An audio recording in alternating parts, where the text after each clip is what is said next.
Dobrodošli na mojem podcastu Preboj za podjetnike in vodje. Moje ime je Aleksandar Šinigoj in moja strast je, da intervjujem oziroma modeliram uspešne ljudi in to znanje o njihovem uspehu prenašam na podjetnike in vodje. Oziroma vse tiste, ki bi radi nekoč postali vodje oziroma podjetniki. Prvi del intervjuja je povsem brezplačen. Drugi poglobljeni del je pa na voljo zgolj našim članom Mastermind kluba 10x Trust. Gre za podjetnike in vodje, ki bi radi hitreje povečali prodajo, dobiček in rast svojih podjetij. Če bi radi tudi vi povečali dobiček in rast vašega podjetja, vas vabim, da se nam pridružite in postanete člani Mastermind kluba 10x Trust. Pišite nam za več informacij na info@mastermindacademia.com. Vabljeni, poslušajte, uživajte in hvaležen bom, da nam zaupate, kaj se vas je dotaknilo, kaj boste tudi sami uporabili v vašem življenju oziroma pri vašem poslovanju. In lep pozdrav vsem skupaj in dobrodošli. Danes je z nami Zdravka Zalar iz podjetja Smartis, ki je uspešna podjetnica, soustanoviteljica podjetja. Lep pozdrav, dobrodošla.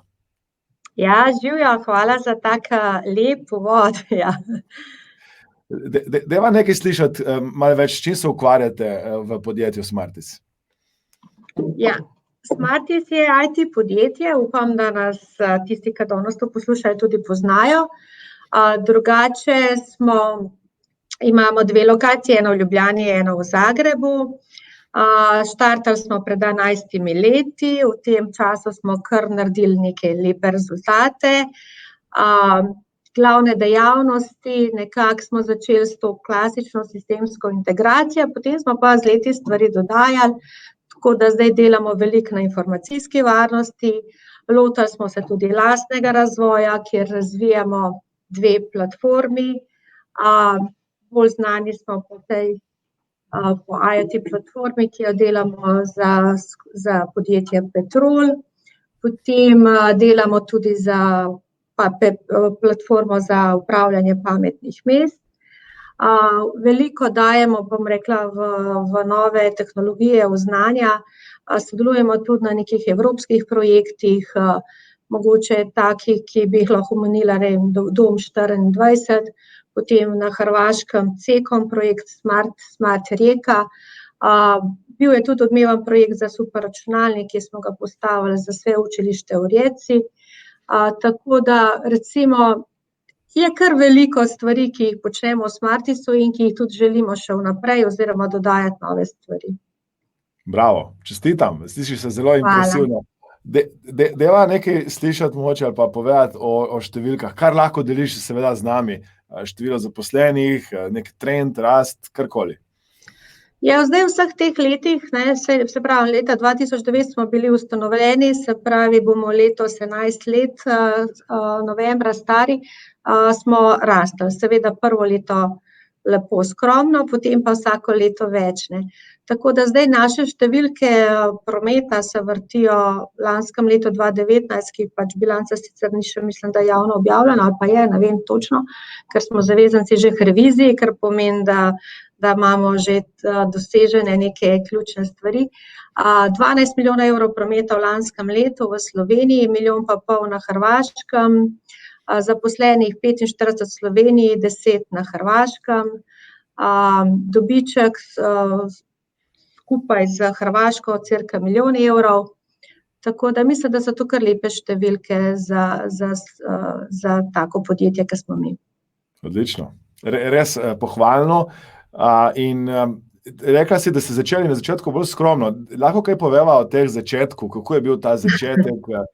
Skromno, mogoče niti ne tako skromno, ker dejansko takoj, ko smo začeli, je bila ekipa 11 sodelavcev, ki smo začeli to, ki smo verjeli, da dober tim z veliko znanja in izkušenj lahko naredi dobro zgodbo. In moje pravilo je, da če delaš dobro, če delaš pošteno, da nekako rezultat pride. In mislim, da smo to tudi dokazali, da ekipa, znanje, dobro delo, verjeti, upati si, to so vse tiste stvari, ki so nekako ključne, da potem tudi, da uspeh je. Kakšna je vizija pa danes? Mislim, iz tega, ker ste začeli, ste ustvarili res fenomenalno zgodbo. Kakšna je vizija pa za naprej? Za naprej, ja. V IT-ju se stvari zelo hitro dogajajo, ne? In v današnjem času mislim, da je kar prelomen, ne? Da bo v bistvu ta COVID bo sigurno veliko sprememb prinesel. To smo zdaj že začutili, ne? Da vsi tisti, ki nekako obvladamo delo od doma, smo lahko delali skoraj neranjeni, bom rekla. Tako da mnogi so nekako tudi na hitro vzpostavili ustrezno infrastrukturo, da so lahko delali od doma. Se pravi, to bo nek trend, ki bo ostal, ne. Se pravi, tukaj sigurno bo veliko na informacijski varnosti v bodočnosti. Potem mislim, da nekako umetna inteligenca je neko dejstvo, ki prihaja.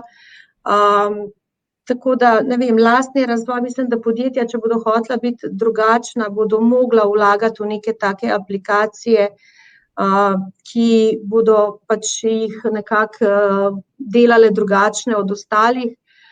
Neki nišni novi produkti sigurno bodo nastajali, digitalizacija vse pore, tako da jaz mislim, da nas čaka kar veliko sprememb v bodočnosti, no. Moram pa poudariti, da se jih mi ne bojimo, ne. Ste pripravljeni? Odlično. Smo pripravljeni. Če bi začela zdaj znova, recimo, da sva zdaj s tem, kar znaš danes, leta 2009, ko ste štartali, kaj bi naredila drugače? Težko je reči, kaj bi naredila drugače, ne, ker v vsakem trenutku se jaz trdim, da se odločiš najbolj pravilno, kar se lahko v danem trenutku. Mogoče drugače, kaj pa vem, za nazaj ne bi nič spremenila, zdaj bi mogoče v tem trenutku bi vlagala še več v neke, v mlade. Mislim, da so mladi tisti, ki jim je treba dati možnost, ki jim je treba dati nekako peskovnik, da pokažejo, kaj zmorejo, kaj znajo. Tako da, ja, več mladih. Odlično. Dajva malo pokukati še malo tebi osebno. Kako preživljaš prosti čas? Ja, jaz pa dobro, jaz sem mati 3 otrok, tako da se pravi, sem precej družinska. Dobro, otroci so že kar veliki, ampak vseeno, če si mati, si pač vedno nekako dedicirana svojim otrokom, kar jaz sem. Potem imam tudi enega takega simpatičnega kužka, s katerim se veliko sprehajam, rada kuham, tako da v bistvu sem kar taka ena klasična gospodinja, poleg podjetnice, ja. Tako da mislim, da kuhanje je pa ena taka kreativna zadeva, da me tudi sprošča, no. Ja. Kaj pa rada bereš? Kaj rada berem? V bistvu tudi tukaj sem taka zelo radovedna, vse sorte berem, od, ne vem, bom rekla, strokovne literature, glede podjetništva seveda, potem berem razne stvari, no, veliko stvari me zanima, tako, ne vem, tudi te, bom rekla, ne vem, stvari, kar se tiče duševnosti, nekega, bom rekla, takega napredka, psihologije, pač tak radoveden človek, ki vse živo prebere, kar se mu v tistem trenutku zdi v redu, no. Tako da ne bi rekla, da me nekaj tako, da berem samo, ne vem, znanstvene članke, ampak vse živo, različno. Je kakšna knjiga, ki jo rada podariš ali pa priporočiš?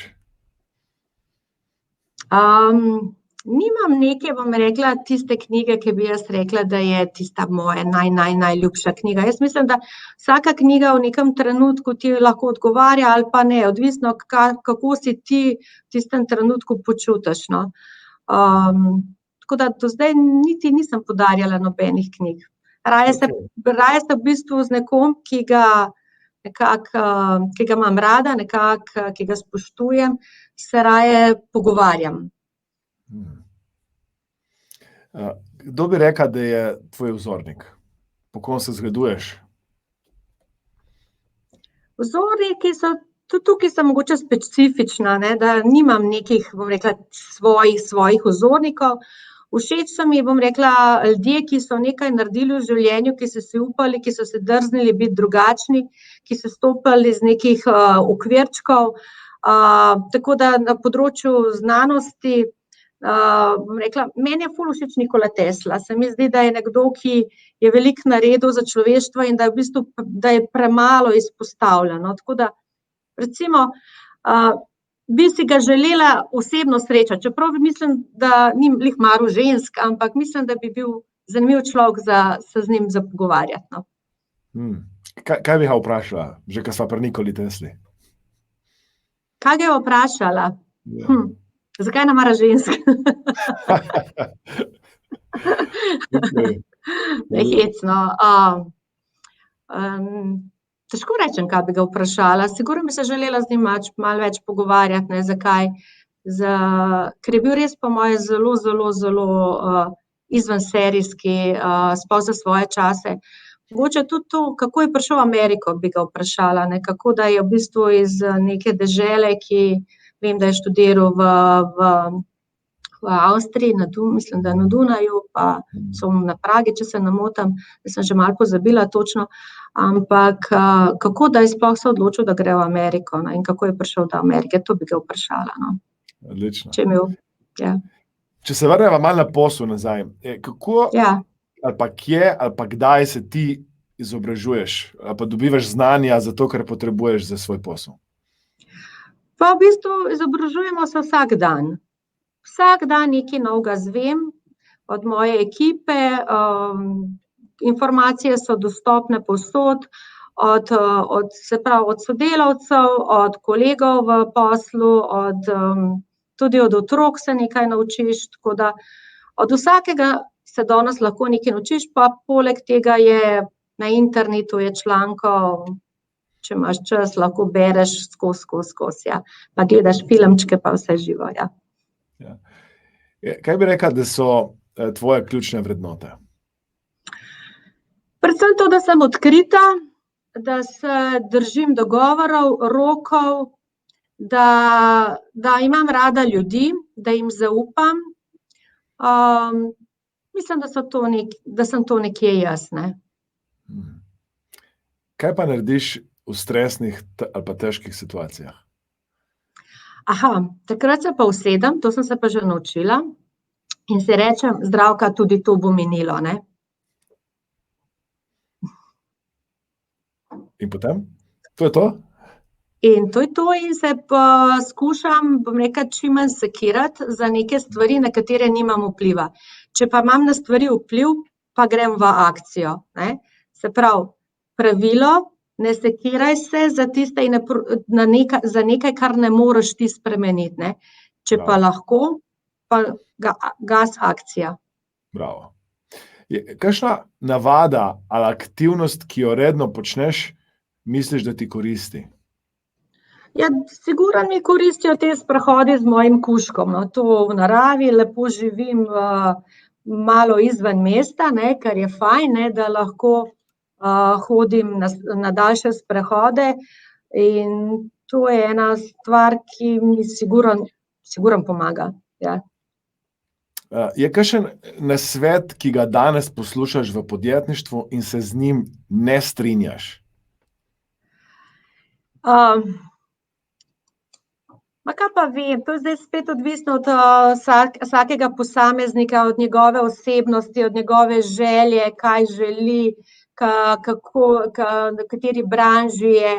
Jaz dejansko res iskreno verjamem, da če človek ima neko željo in če dela aktivno na temu, da potem rezultati pridejo. Se pravi, to je v bistvu vsak sam mora pri sebi si razčistiti, kaj si v življenju želi, kaj bi rad počel, za katere stvari je nadarjen. Verjamem, da vsak od nas je sigurno nadarjen vsaj za eno stvar, tako da pač priporočam, da probaš, da verjameš in delaš na temu in potem jaz res iskreno verjamem, če se obkrožiš tudi s pozitivnimi ljudmi okoli sebe, ki so ti v suport, da lahko marsikaj narediš. Najtežje je pa stopati iz te cone udobja, ja, saj se nič ne da, saj ampak lej, da se, samo pač moraš določene aktivnosti začeti delati. Bravo. Je kakšno vprašanje, ker tukaj imamo zdaj podjetnike, ki naj poslušajo, gledajo. Je kakšno vprašanje, ki bi ti ga moral postaviti in bi bilo zanimivo za naše poslušalce oziroma naše gledalce? Kaj misliš? Kaj bi te še moral vprašati, ker bi bilo fajn, da drugi slišijo o poslu, o kako rast podjetje, je kakšna tema, ki jo nisva mogoče obdelala? Ja, vedno aktualna tema je to, kako usklajujemo, bom rekla, družinsko življenje kot mati, kot potem nekako kot podjetnica. Ampak jaz v bistvu moram reči, da sem se že iz otroštva zelo veliko družila z fanti in mogoče nekako ne jemljem te razlike moški, ženska toliko očitno strogo, ampak se mi zdi, da je ta kombinacija moška-ženska energija res ta prava kombinacija in tudi vidi se, recimo kot ženska v IT-ju, mogoče na začetku bilo malo izziv, ampak potem nekako, ko te sprejmejo, mislim, da je to lahko tudi plus. Je pa tudi prihaja zdaj v bistvu ta način vodenja, ki je mogoče bolj pisan ženskam na kožo, tako da se tudi na tem področju dogajajo spremembe. Ampak res iskreno verjamem, da v kombinaciji, se pravi fantje, punce skupaj, vsi plusi, da je to najboljše. Kaj bi bil en nasvet, ki bi ga dala mladim potencialnim podjetnikom, študentom mogoče, ki danes zaključujejo študij? Kaj bi jim rekla? Začnite čim prej delati različne stvari. Jaz vedno trdim, da pri vsaki stvari se nekaj naučiš. Tudi recimo, ko začneš, kot delati, recimo kot hostesa se veliko naučiš, naučiš se pravilno obnašati, naučiš se, rekla, komunicirati z strankami. Potem, če delaš kot natakar, se tudi veliko naučiš.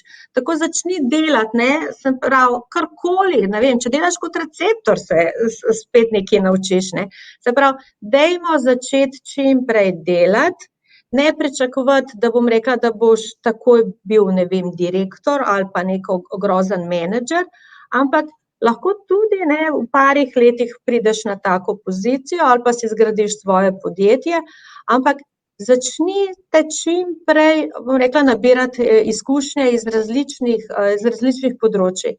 Tako da jaz lahko rečem mojo zgodbo, jaz sem od 14. leta naprej skozi nekaj delala, tako da zdaj sem pa tukaj, kjer sem, tako da in tudi moji otroci, tako da mislim, da je to ena ta prava pot. Bravo. Kaj bi bil za konec, ko imava en nasvet, če zdaj vse skupaj povzameva, kar sva se pogovarjala, en nasvet, en stavek, eno kratko sporočilo, ki bi ga dala podjetnikom ali pa tudi bodočim podjetnikom, ki naju poslušajo, gledajo. Ja, predvsem bodite pozitivni, To je tista osnova, imejte radi ljudi, radi se družite, pojdite, bom rekla, bodite radovedni, sprašujte, upajte se, tudi probati neke čisto drugačne stvari, pač stopati iz neke cone udobja in gasa, Obkrožiti se res s takimi ljudmi, ki ti pač ki te nekako srečujejo, ki te nekako suportirajo. Za negativni ljudje, ki ti rečejo, to se ne da, to se ne more, taki se izogibajte, Odlično. Z nami je bila Zdravka Zalar. Zdravka, hvala za tvoj čas. Hvala. Želim vse dobro in uspešno še naprej podjetju. Hvala. Čau. Čau, hvala. Čau. Če vam je bil ta posnetek všeč in želite vsak teden dobiti novo aktualno vsebino ter praktične nasvete za 10-kratno rast vašega podjetja, vas vabim, da se pridružite Mastermind klubu 10x Rast, da obišete spletno stran mastermindakademija.com ali pa kar nam pišete na info@mastermindakademija.com in napišete, da bi radi postali člani tega odličnega združenja podjetnikov in podjetnic, kjer delamo na tem, da vi izboljšate vaše poslovanje, vašo rast. Če bi radi, da še koga povabim izmed uspešnih podjetnikov, vodij, če bi radi kakšno posebno vsebino, ki bi jo znotraj našega podcasta pokrili, vas res vabim, da nam pišete za ideje s predlogami in z veseljem se bomo potrudili, da bomo poiskali možnost, da vam tudi to ponudimo. Hvala lepa, da ste z nami. Vabim vas, da se naročite na naš podcast, da se naročite na naš YouTube kanal, da nas spremljate na različnih možnih kanalih, zato ker bi radi prav za vas vam dostavili najboljšo vrednost, največje ali pa najbolj koristne informacije, ki jih potrebujete pri vašem poslu in pri vašem delu.